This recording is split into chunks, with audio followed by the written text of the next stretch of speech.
योगेश सागरजी, दिलीप मामा लांडे, सन्मान्य सदस्य शेखरजी निकम, सन्माननीय सदस्य अमितजी साटम, मुरजीबाई पटेल, सन्मान्य सदस्य सना मलिक, सन्मान्य सदस्य अबू आझमी, सिद्धार्थ शिरोळे, मंगेशजी कुडाळकर, माऊली लटके, ॲडव्होकेट राहुल डिकले, रमेशजी बोरनारे, हिरामण खोसकर, संजयजी केळकर, अमोलजी खताळ, किरणजी लहानमटे, भीमरावजी तापकिरे, सुहासजी बाबर, काशीनाथजी दाते, प्रवीणजी दटके, सुनीलजी प्रभू, अशोकजी पाटील, चेतनजी तुपे, शेखर रईसजी शेख या सर्व सन्माननीय सदस्यांनी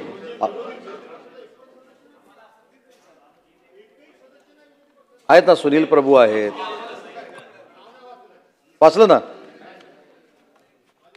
अध्यक्ष महोदय, सन्माननीय सदस्यांनी उद्योग विभाग, नगरविकास विभाग, गृहनिर्माण विभाग, मराठी भाषा या सगळ्या विभागांवर आपापल्या परीनं आपलं मत प्रदर्शित केलं आणि त्यावर शासनानं कशा पद्धतीनं कार्यवाही करावी त्यासाठी देखील आपलं मत या ठिकाणी प्रदर्शित केलं. आज राज्याचा उद्योग मंत्री म्हणून मला सांगताना मनापासूनचा आनंद आहे की अनेक वेळा दावोसच्या दौऱ्याबद्दल फार चर्चा होताना आपल्याला दिसते, पण मला दावोसच्या दौऱ्याबाबत देखील सांगताना अभिमान आहे की गेली 3 वर्ष सातत्यानं महाराष्ट्र राज्यामध्ये परकीय गुंतवणूक येण्याचा ओघ हा वाढतोय. 3 वर्षापूर्वी पहिल्यांदा तत्कालीन मुख्यमंत्री एकनाथ शिंदे साहेबांच्या नेतृत्वाखाली आम्ही दावोसला गेलो. ते सुमारे 1,70,000 कोटीचे आम्ही एमओयू केले. दुसऱ्या वर्षी सुमारे 7 लाख कोटीचे एमओयू केले आणि या वर्षी सन्माननीय मुख्यमंत्री देवेंद्रजी फडणवीस साहेबांच्या नेतृत्वाखाली 15,72,654 कोटीचे एमओयू करण्यामध्ये आम्ही यशस्वी झालो. हे एमओयू केल्यानंतर एक शंका कायमस्वरूपी निर्माण केली गेली की या 3 वर्षामध्ये जे एमओयू आले त्याची अंमलबजावणी किती झाली. आज सभागृहाच्या मार्फत महाराष्ट्राच्या जनतेला देखील कळणं आवश्यक आहे की ज्यावेळी आपण उद्योग विभागावर किंवा उद्योजकांवर टीका टिप्पणी करतो त्यावेळी त्याचा पूर्ण परिणाम हा उद्योग जगतावर होत असतो. या वर्षी आम्ही जे एमओयू केले त्यातल्या 15 एमओयूना म्हणजे उद्योजकांना आम्ही लँड अलॉट केलेली आहे. 7 उद्योजकांची जमीन येत्या 15 ते 20 दिवसामध्ये आम्ही देणार आहोत. 20 उद्योजकांनी आमच्याकडे जमीन मागितली, परंतु त्यांना पसंत नसल्यामुळे पास थ्रू पद्धतीनं 20 उद्योजकांना आम्ही जमीन देण्याची प्रक्रिया काही दिवसामध्ये पूर्ण करतोय. आणि एक खरं आहे की या 46 एमओयू पैकी 4 एमओयूंची इनिशियल स्टेजला अजून सुरुवात झालेली नाही. पण मला सांगताना आनंद आहे की देशात महाराष्ट्र राज्य हे एमओयू झाल्यानंतर अंमलबजावणी करणारं हे देशातलं पहिलं राज्य आहे. आपल्या अंमलबजावणीचा पर्सेंटेज हा 85 ते 87% आहे. आज जे आम्ही एमओयू केले त्या एमओयू मध्ये गडचिरोलीचा विषय देखील या चर्चेमध्ये घेण्यात आला. गडचिरोली हा स्टील मॅन्युफॅक्चरिंग हब बनतोय. माझ्यापेक्षा अनेक अनुभवी सभासदांना माहिती असेल, विशेषतः नानाभाऊ आपल्याला देखील माहिती आहे की गडचिरोली हा जिल्हा आजपर्यंत आपण नक्षलिस्ट डिस्ट्रिक्ट म्हणून ओळखला जायचा. सांगतो ना, नक्षलवादी जिल्हा म्हणून ओळखला जायचा. पण आज या महाराष्ट्रात गडचिरोली जिल्ह्यामध्ये सुमारे 1 लाख कोटीची स्टील इंडस्ट्री आणण्याचा प्रयत्न आम्ही केला आणि त्याच्यामध्ये आम्ही पूर्ण यशस्वी झालो. त्याच्यामध्ये सुरजागड असेल, लॉइड्स असेल, सुनील जोशी नावाचे एक उद्योजक आहेत त्यांचा प्रकल्प असेल, सज्जन जिंदालांचे 1 लाख कोटीचा प्रकल्प असेल, या सगळ्याला जमीन देण्याची जी कार्यवाही होती ती देखील आम्ही पूर्ण केलेली आहे. आणि या स्टील हबमुळं याचा परिणाम चंद्रपूर असेल, गोंदिया असेल, भंडारा असेल या सगळ्या जिल्ह्यांवर होणार आहे. तिथं स्टीलची जी इकोसिस्टीम जनरेट करायची आहे ही करोडो रुपयाची इकोसिस्टीम या सगळ्या जिल्ह्यांमध्ये निर्माण होणार आहे. आणि म्हणून फक्त गडचिरोलीमध्ये उद्योग आले नाहीत तर छत्रपती संभाजीनगरला देखील 60,000 कोटीची ऑटोमोटिव्ह मधली इन्व्हेस्टमेंट त्या ठिकाणी आली. मगाशी भास्कर जाधव साहेबांनी कोकणाचा उल्लेख केला. भविष्यामध्ये कोकणातला रायगड जिल्हा हा इंडस्ट्रियल हब बनत असताना माझ्या तळ कोकणामध्ये देखील ज्या जिल्ह्याचं नेतृत्व अनेक वर्ष माझ्यासारखा कार्यकर्ता करतोय त्या रत्नागिरी जिल्ह्यामध्ये देखील 30,000 कोटीची इन्व्हेस्टमेंट नेण्यामध्ये आम्ही यशस्वी झालो आणि मागच्या वर्षी ज्या प्रोजेक्टचं आम्ही भूमिपूजन केलं त्या कोका कोलाचं प्रोडक्शन देखील आता महिन्याभरामध्ये सुरू होईल। त्याच्यामुळे पश्चिम महाराष्ट्र असेल, कोकण असेल, खानदेश असेल, मराठवाडा असेल, पूर्व विदर्भ असेल किंवा पश्चिम विदर्भ असेल, इथे समान औद्योगिक विकास झाला पाहिजे ही भूमिका डोळ्यासमोर ठेवून उद्योग विभाग कार्यरत आहे आणि त्याच्यामध्ये आम्हाला यश मिळालंय। नानासाहेब, एकच गोष्ट फक्त मी आपल्या निदर्शनास आणून देतो, राजकारण म्हणून नाही। आपण 5 वर्षाचा मुख्यमंत्री रोजगार निर्मितीचा जर आलेख बघितला तर या 3 वर्षामध्ये 62,000 नवउद्योजक आपण तयार करू शकलो, 62,000, आणि पूर्वीच्या 3 वर्षामध्ये ते फक्त आपण 10,700 करू शकलो। त्याच्यामुळे कुठचं सरकार कार्यक्षम होतं, कुठचं सरकार कार्यक्षम नव्हतं याच्यावर मला टीका टिप्पणी करायची नाही, परंतु 10,000च्या 6 पट उद्योजक बनवण्यामध्ये आम्ही 3 वर्षामध्ये यशस्वी झालो आणि ती आकडेवारी आपण कधीच सांगत नाही। आपण अजून एक उपक्रम सुरू केला जिल्ह्याच्या स्तरावर, तो म्हणजे जिल्हा उद्योग परिषद। आपण दावोसला रेड कार्पेट देतो उद्योजकांना, तसं प्रत्येक जिल्ह्यामध्ये स्थानिक उद्योजक जे आहेत त्यांना रेड कार्पेट देण्याची भूमिका आपण घेतली आणि मागच्या वर्षी त्याच्यातनं 96,000 कोटीची इन्व्हेस्टमेंट झाली, या वर्षी 1,25,000 कोटीची इन्व्हेस्टमेंट झाली। त्याच्यामुळे फक्त उद्योग विभागावर टीका टिप्पणी करून उपयोग नाही, कधीतरी उद्योग विभागाने जे चांगलं काम केलंय, उद्योग विभागाने इतिहासातली चांगली इन्व्हेस्टमेंट जी महाराष्ट्रामध्ये आणली, मग ती देवेंद्रजींच्या नेतृत्वाखाली असेल, एकनाथ शिंदे साहेबांच्या नेतृत्वाखाली असेल, अजितदादांच्या नेतृत्वाखाली असेल, याचं देखील मनापासून कौतुक करायला शिकलं पाहिजे। आज आमच्याकडे विश्वकर्मा नावाची योजना आहे ज्याचा उल्लेख या संपूर्ण भाषणांमध्ये झाला। ही विश्वकर्मा देखील योजना देशामध्ये राबवणारं महाराष्ट्र राज्य हे पहिल्या 3 क्रमांकामधलं राज्य आहे। आज मधाचं गाव असेल ही संकल्पना 100 दिवसामध्ये आम्ही अंमलात आणली, त्याच्यासाठी देखील निधी आम्ही उपलब्ध करून दिलेला आहे। त्याच्यामुळे उद्योग विभाग आणि त्याच्या अंतर्गत असलेली MIDC, या MIDC मार्फत देखील हजारो एकर जमीन ॲक्विजिशनचा प्रस्ताव आम्ही पुढे आणलाय, जेणेकरून अनेक ठिकाणी MIDC सुरू होतील। आपण जर छत्रपती संभाजीनगरला गेला आणि ऑरिक्स सिटीमध्ये जर गेला तर ऑरिक्स सिटी आता नव्यानं होणारा मसवड कॉरिडॉर असेल किंवा कोकणातला दिघी पोर्ट कॉरिडॉर असेल, हा देखील आपल्या राज्याच्या औद्योगिक क्रांतीमध्ये फार मोठी भर टाकणार आहे। आणि अशा पद्धतीनं ज्या काही सूचना केलेल्या आहेत उद्योग विभागाच्या बाबतीमध्ये, त्याच्यामध्ये अजून ज्या काही सूचना आहेत त्या देखील सकारात्मकरित्या आम्ही शासन म्हणून त्याच्याकडे बघू आणि उद्योग विभागाला आणि उद्योजकांना जी काही ताकद द्यायची आहे महाराष्ट्र सरकारमार्फत ती देण्याचा आम्ही प्रामाणिकपणाचा प्रयत्न करू। नगर विकास माध्यमातून सुनील प्रभू साहेब असतील, दिलीप लांडे साहेब असतील, मुरजीभाई पटेल असतील आणि मुंबईच्या संदर्भातल्या काही मागण्या या ठिकाणी केल्या। सुनील प्रभू साहेबांनी सांगितले की महानगरपालिका डबघाईला निघालेली आहे, पण माझ्याकडे आकडेवारी आहे। आजपर्यंत सध्याच्या महानगरपालिकेचं या वर्षीचं जे दायित्व आहे ते 2,32,412 कोटी रुपये आहे आणि या वर्षीचं जर आपण बघितलं तर त्याच्यामध्ये 22% वाढ झालेली आहे आणि 22% वाढ झालेली आहे याचा अर्थ शासनाचं देखील चांगलं लक्ष महानगरपालिकेवर आहे आणि महानगरपालिका देखील मुंबईकरांच्या विकासासाठी अहोरात्र मेहनत करते। कॉन्क्रिटीकरणचा विषय देखील सांगितला। कॉन्क्रीटच्या बाबतीमध्ये राजकारणात मला जायचं नाही, पण 2 वर्षानं मुंबईकर नक्की सांगतील की नानासाहेब आता कुठेही खड्डा पडणार नाही। यासाठी कॉन्क्रिटीकरणाची संकल्पना आम्ही आणली आणि त्या दृष्टिकोनातनं 2 पॅकेजमधनं कामं देखील चालू आहे। त्याचा उल्लेख पैशासकट मी इथं करत नाही, कारण त्याचा अनेक वेळा लक्षवेधीतनं अनेक वेळा पर्यावरणावर परिणाम होणार नाही याची दक्षता देखील मुंबई महानगरपालिकेने घेतलेली आहे। बेस्टच्या बाबतीतला मुद्दा योगेश सागर साहेबांनी या ठिकाणी मांडला। बेस्टला देखील अनेक वेळा ज्यावेळी गरज लागते त्यावेळी फायनान्स करण्याची भूमिका महानगरपालिका घेते आणि या वर्षीसाठी देखील 1,000 कोटी रुपये बेस्टसाठी महानगरपालिकेने दिलेले आहेत। आमच्या मुरजीभाई पटेलनी सांगितलं की त्यांच्याकडे हॉस्पिटलची आवश्यकता आहे, पण सन्माननीय अध्यक्ष महोदय मला तुमच्या मार्फत त्यांना सांगायचं आहे की अंधेरी पूर्व इथे 7 हिल्स असेल, कुपर हॉस्पिटल असेल, हिंदू हृदय सम्राट बाळासाहेब ठाकरे मेडिकल कॉलेज असेल, सांताक्रूजला वीना देसाई रुग्णालय असेल, असे अनेक रुग्णालय या परिसरामध्ये आहेत. त्याच्यामध्ये अजून आवश्यकता असेल तर ते निर्माण करण्याची भूमिका महानगरपालिका नक्की घेईल. पण सद्य परिस्थितीमध्ये एवढी सगळी हॉस्पिटल्स असताना तिथं नव्या हॉस्पिटलची आवश्यकता नाही, परंतु जर आवश्यकता लागली तर नव्यानं करण्याची भूमिका देखील महानगरपालिकेची असणार आहे. योगेश सागर साहेबांनी देखील बेस्टच्या भूमिकेमधली नक्की शासनाचे पैसे किती जाणार आहेत, आजपर्यंत किती पैसे शासनाला म्हणजे महानगरपालिकेनं बेस्टला दिलेत असा देखील प्रश्न उपस्थित केला.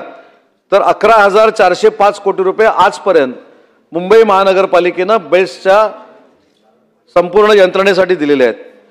झोपडपट्टी पुनर्वसन असेल, म्हाडाचे प्रश्न असतील, या सगळ्या बाबतीमध्ये जो मराठी माणूस मुंबई सोडून बाहेर गेलेला आहे त्याला परत आणण्यासाठी महायुतीचं सरकार प्रामाणिकपणानं काम करतंय. गिरणी कामगारांसाठी आम्ही काम करतोय. गिरणी कामगारांची घरं देखील आम्ही बांधून देणार आहोत. बीडी चाळीचा प्रश्न देखील सोडवण्याचा प्रयत्न केलेला आहे. कोळी बांधव जे खऱ्या अर्थानं मुंबईचे आहेत, मुंबईकर आहेत, त्यांच्यावर देखील अन्याय होणार नाही ही भूमिका देखील महायुतीच्या सरकारची नक्कीच आहे. त्याच्यामुळं मुंबई महानगरपालिकेच्या बाबतीमधले ज्या काही विकासाच्या गोष्टी आहेत त्याच्यासाठी आवश्यक जर असेल तर सन्माननीय मुख्यमंत्री असतील, उपमुख्यमंत्री असतील, हे वेळोवेळी बैठकांचं आयोजन करतच असतात. परंतु सन्मान्य सदस्यांच्या अजून काही मागण्या असतील तर त्या बैठकींच्या माध्यमातून ते प्रश्न नक्की सुटू शकतात हा माझ्यासारख्याला विश्वास आहे. नवी मुंबई विमानतळाच्या संदर्भातला प्रश्न आला. नवी मुंबई विमानतळ देखील आता उद्घाटनाच्या प्रतीक्षेत आहेत. 95% त्याचं काम पूर्ण झालंय आणि सप्टेंबरपर्यंत पहिला टप्पा नवी मुंबई विमानतळाचा हा पूर्ण होईल अशा पद्धतीची ग्वाही आज या चर्चेच्या निमित्तानं सभागृहाला आणि तिथल्या सगळ्या मंडळींना मी देतो. झोपडपट्टी पुनर्वसन, जसं मी सांगितलं की झोपडपट्टी पुनर्वसनाचे देखील काही नवीन नियम हे माननीय उपमुख्यमंत्री एकनाथ शिंदे साहेबांच्या नेतृत्वाखाली पुढे आलेत. काही क्लस्टरमधले अतिशय चांगले प्रयोग जे आशिया खंडातले चांगले आहेत ते देखील नगरविकास मार्फत आणि म्हाडामार्फत करण्याचा आमचा प्रयत्न आहे. तर मला एवढंच या चर्चेच्या निमित्तानं सांगायचं की या गृहनिर्माणची जी काही चर्चा झाली किंवा नगरविकासची झाली त्याच्यामध्ये आमदारांनी सांगितलेल्या सगळ्या भूमिका ज्या आहेत या महानगरपालिकेच्या, मुंबई महानगरपालिकेच्या दृष्टीनं अतिशय महत्त्वाच्या आहेत. त्याच्यामुळं त्यांचा देखील विचार हा सकारात्मक आम्ही करू. अजून एक महत्त्वाचा मुद्दा मराठी भाषा. आजपर्यंत मराठी भाषेवर अनेक गोष्टी घडतायत. 2-4 दिवसापूर्वी देखील घडल्या, आपल्या सगळ्यांना माहिती आहे. परंतु आशिषजी, हा मराठी भाषेचा जो मुद्दा आहे त्याचा खरा साक्षीदार मी आहे. मी राज्याचा उच्च व तंत्रशिक्षण विभागाचा मंत्री होतो आणि उच्च व तंत्रशिक्षण विभागाचा मंत्री असताना केंद्र शासनानं शैक्षणिक धोरण जाहीर केलं 2020. आता हे शैक्षणिक धोरण महाराष्ट्रामध्ये राबवायचं की नाही याच्यासाठी डॉक्टर माशेलकर साहेबांच्या नेतृत्वाखाली एक कमिटी स्थापन केली. त्या कमिटीमध्ये डॉक्टर माशेलकर साहेब एकटे नव्हते, या महाराष्ट्रातली 18 दिग्गज मंडळी होती आणि त्यांनी तो प्रस्ताव 22 फेब्रुवारी 2022ला कॅबिनेटमध्ये सादर केला. विजय कदम,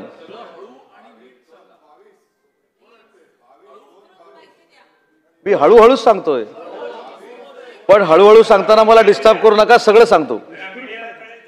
22 फेब्रुवारी 2022ला हा प्रस्ताव माशेलकर समितीने डॉक्टर सुखदेव सुरादांच्या मार्फत हा कॅबिनेटमध्ये आणला आणि कॅबिनेटमध्ये आम्ही स्वीकारला. तो खरा प्रस्ताव होता उच्च व तंत्रशिक्षण विभागानं निर्माण केलेल्या कमिटीचा. पण त्या कमिटीमध्ये शालेय शिक्षण विभागाचं देखील कामकाज कसं असावं हे अंतर्भूत केलेलं होतं आणि त्याच्यामध्ये एक स्पष्ट प्यारा आहे जो पुराव्यानिशी कधीही आपल्याला मिळू शकतो.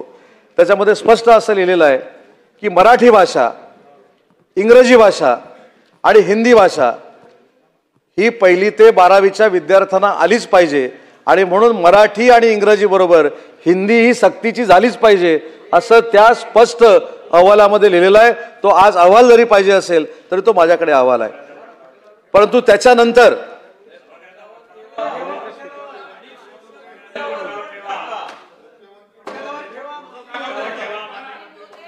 पटलावर आपण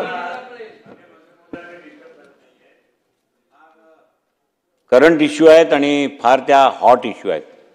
याच्या संदर्भामध्ये सत्य हे महाराष्ट्राला कळण्याची आवश्यकता आहे आणि त्यामुळे मीडियाच्या माध्यमातून असो, सभागृहाच्या माध्यमातून असो, वर्तमानपत्राच्या माध्यमातून असो. जयंतराव बोलू द्या ना. आता आम्ही सिनियर झालो आहे. आता केस काळे केले म्हणजे आम्ही सिनियर नाही असं नाही, काळे केले ते.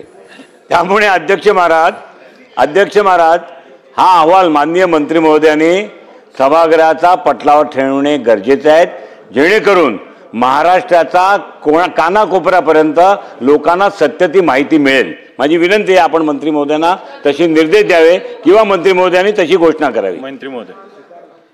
अध्यक्ष महोदय, हा प्रस्ताव पटलावर देखील ठेवला जाईल आणि नक्की तो अहवाल काय होता हा सगळ्या 288च्या 288 सभासदांना कळावा म्हणून प्रत्येकाला वैयक्तिक पाठवला देखील जाईल. सांगतो ना. या सगळ्या प्रक्रियेमध्ये महाराष्ट्र शासनानं एक जबाबदारीनं ट्विट देखील केलेला आहे. त्या ट्विटमध्ये असं लिहिलेलं आहे की डॉक्टर माशेलकर समितीचा अहवाल हा आम्ही स्वीकारलेला आहे, तो आम्हाला मान्य आहे आणि त्याची अंमलबजावणी आम्ही शासन म्हणून तातडीनं करणार आहोत. हे ट्विट देखील महाराष्ट्र शासनाच्या वतीनं केलं गेलेलं आहे आणि समोर लिहिलेलं आहे मुख्यमंत्री. आता जे महायुतीच्या सरकारवर टीका करतात, जे महायुतीच्या मुख्यमंत्र्यांवर टीका करतात, जे महायुतीच्या उपमुख्यमंत्र्यांवर टीका करतात, त्यांनी सांगितलं पाहिजे की 22 फेब्रुवारी 2022ला तत्कालीन मुख्यमंत्री कोण होतं आणि हा कोणी स्वीकारला. त्याच्यामुळे त्यावेळी हिंदीची सक्ती चालत होती, परंतु आता या 8 दिवसामध्ये हिंदीची सक्ती चालेनाशी झाली. याचं कारण देखील जनतेला आता कळायला लागलेलं आहे आणि म्हणून मराठी भाषेचा मंत्री म्हणून मी जाणीवपूर्वक याचा उल्लेख केला की जे मराठी भाषा भवन या सगळ्यांनी मिळून रखडत ठेवलेलं होतं त्याला 100 कोटी रुपये देऊन त्याचं काम देखील सुरू झालेलं आहे. एवढंच नाही तर त्याचं उपकेंद्र ऐरोलीमध्ये ते देखील आम्ही सुरू केलेलं आहे आणि मराठीच्या मुद्द्यावर काही लोक जे राजकारण करतायत त्यांना मला सांगायचं आहे की मराठी वाढवण्यासाठी हे महायुतीचं सरकार नुसतं प्रामाणिकपणानं काम करत नाही तर नरेंद्र मोदी साहेबांच्या नेतृत्वाखाली या मराठी भाषेला अभिजात भाषेचा देखील दर्जा मिळालेला आहे आणि मराठी भाषेचा दर्जा मिळाल्यानंतर ही मराठी भाषा महाराष्ट्रात तर सक्तीची आहेच, प्रत्येकानं तर बोलली पाहिजेच, पण JNU सारख्या युनिव्हर्सिटीमध्ये मराठी भाषेचं ज्ञान असलं पाहिजे. म्हणून दिल्लीला JNU मध्ये देखील मराठी अध्यासन केंद्र करण्याचा निर्णय हा महायुतीच्या सरकारनं घेतला आहे, हे देखील मला सांगायचं आहे. JNUच्याच युनिव्हर्सिटीमध्ये छत्रपती शिवाजी महाराजांच्या नावानं अध्यासन केंद्र सुरू करावं म्हणून 10 कोटी रुपये वर्ग केलेले आहेत. याचा अभ्यास देखील काही लोकांनी केला पाहिजे. आणि एवढ्यावरच आम्ही थांबलो नाही तर काश्मीरला देखील मराठी पुस्तकांचं आणि कवितांचं गाव व्हावं यासाठी आम्ही प्रयत्न करतोय आणि पुढच्या महिन्यात काश्मीरला देखील मराठी पुस्तकांचं आणि मराठी कवितांचं गाव करण्याचा निर्णय आम्ही घेतलेला आहे. विश्व मराठी संमेलन आम्ही करतो.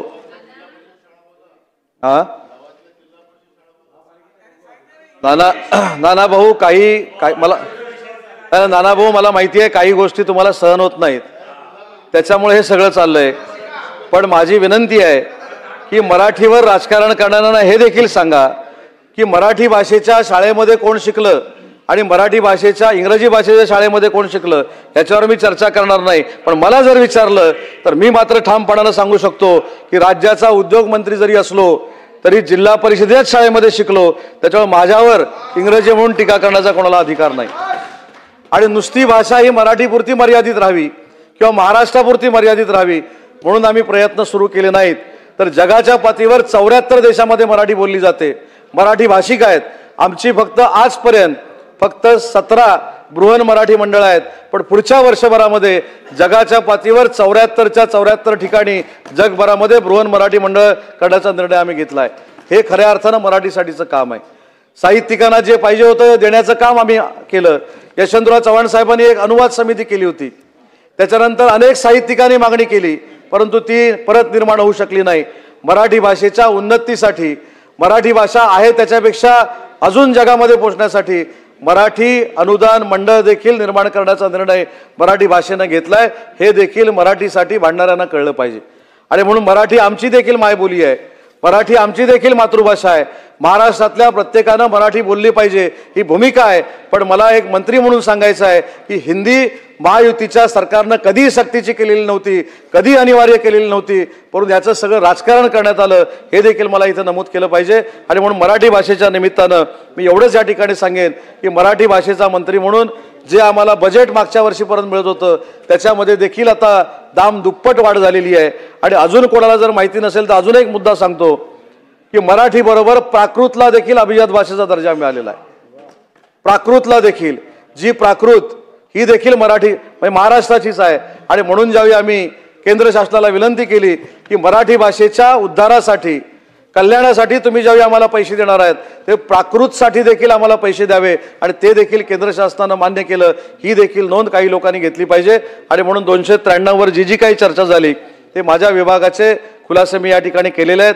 ज्यांच्या बाबतीत खुलासे करायचे राहिलेले आहेत त्यांना आम्ही पत्रानं उत्तर देऊ. परंतु महायुतीचं सरकार प्रत्येक क्षेत्रामध्ये पुढे जाऊन काम करतंय आणि रेकॉर्ड ब्रेक काम करण्याची महायुती सरकारची भूमिका आहे. मंत्री महोदय शेलार साहेब.